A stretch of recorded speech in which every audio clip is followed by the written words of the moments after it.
Thank you very much for being here today. It's a great honor to be out in New Brunswick with my friend John Williamson from the nearby riding.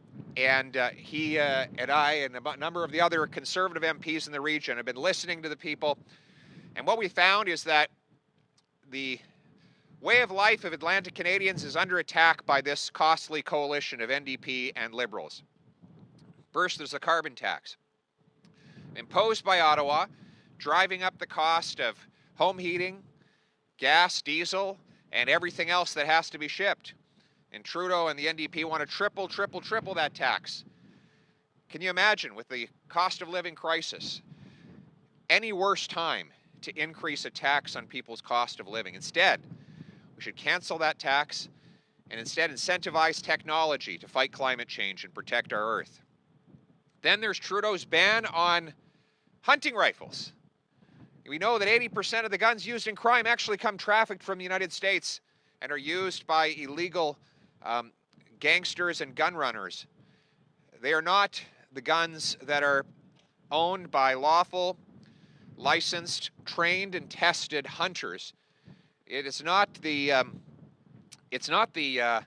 hunter in Grand Falls that is shooting up downtown Toronto. It's the gangster who does repeated offenses and gets out through the revolving door.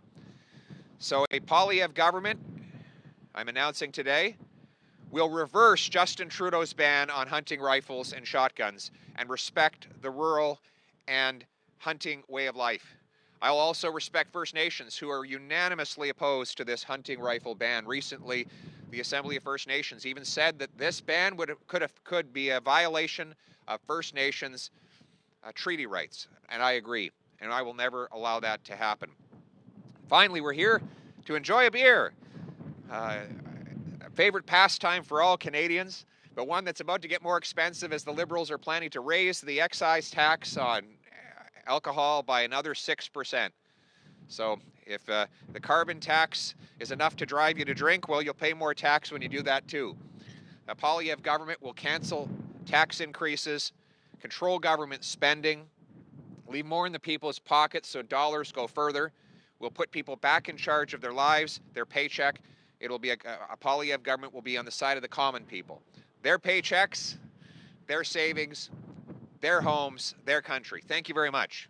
And I now invite your questions. Obviously, healthcare in this country is in a crisis situation. It has been. It's something that's been going on for a number of years now. I mean, we're seeing a shortage of healthcare workers. We're seeing a new report this week showing that wait times for elective surgeries are hitting new highs. If you were Prime Minister right now, what would you do from both a federal level to help with that and then also to help provinces deal with that?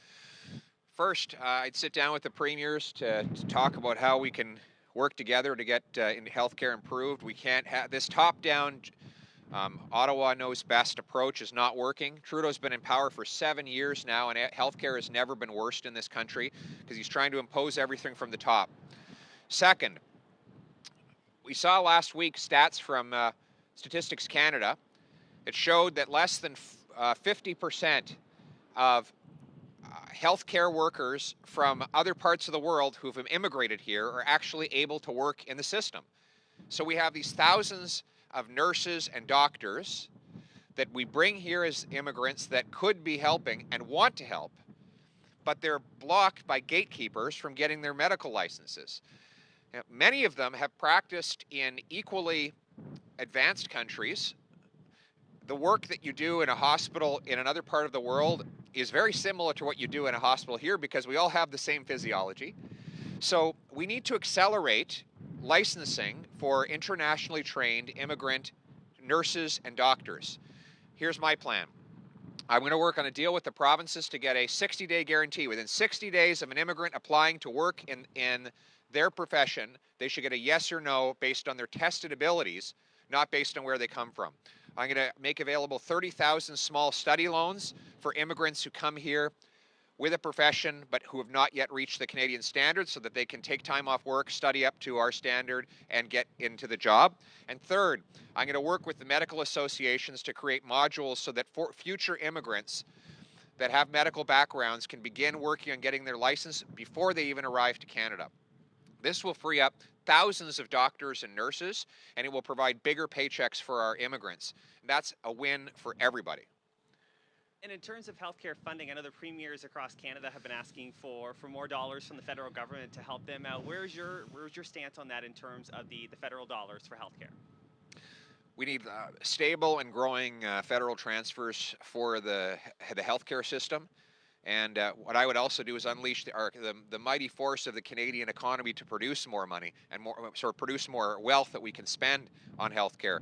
Right now, we're being held back by anti-energy laws, red tape, anti-growth tax policies, and that keeps our economy weak and limits the amount of money we have. So we need to unleash economic growth so there's more money to fund our healthcare system.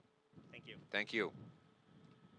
I'll give you an example of that. Right here in New Brunswick, there's a potential for natural gas. We've got the Repsol import terminal. It could be reversed and used to export natural gas from right across Canada, but eventually from right here in New Brunswick. That could generate billions of dollars for healthcare. We've got similar projects like that in BC and right across the country.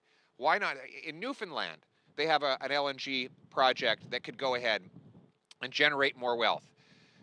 Why don't we get the government out of the way to unleash the mighty force of these projects so that we can generate that money here in our country and put it into healthcare and education?